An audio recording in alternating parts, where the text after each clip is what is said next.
Precinct officials will have to go through 5 stations at the University of Guam Fieldhouse before all votes are counted on election night. Guam Election Commission Executive Director Maria Pangilinan walks us through the entire process, starting with what happens when the buses that take the precinct officials arrive on site. The first station is the precinct official clearance. They cannot be cleared unless all of them are there with their ballot boxes in their supply box. After clearing the first station, Pangilinan says she will then open up the ballot boxes and precinct officials will then move on to the reconciliation station. And then they will proceed to their respective tables, 58 of them, one for every precinct. The 5 of them will be sitting around, first categorizing the ballots, nonpartisan and partisan, and counting, and then more accounting until they reconcile. Then they proceed, after 3, they will go to 4 to turn in their supplies and their ballot boxes.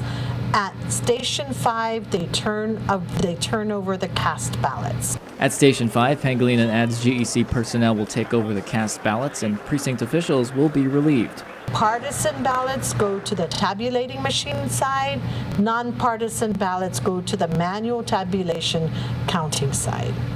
There will be 5 teams of 3 on the manual tabulation side. So each one, they will be counting the nonpartisan ballots. Nonpartisan ballots will be categorized during the manual tabulations. Groups of 3 will then get ballot stacks, and once those tabulators get the same numbers, the stacks will be validated. So what about ballots with the partisan races? Pangilinan explains before they can count it in their 4 tabulation machines, the ballots must be jogged to get rid of any moisture that may cause the ballots to stick together. Right here is called the jogger.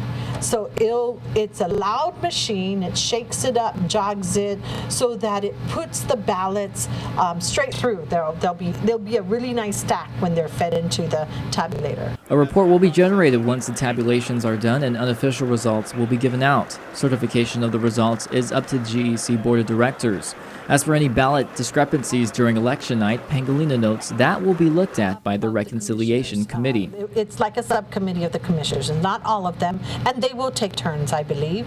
And so the Reconciliation Committee will decide on those on the questionable ballots. Meanwhile, preventative maintenance is done to GEC's tabulation machines this entire week, including a test election. And if by some reason the power goes out or machines fail, Pangilinan says GEC will have to resort to manual tabulations. Josh DeCanco, PNC News.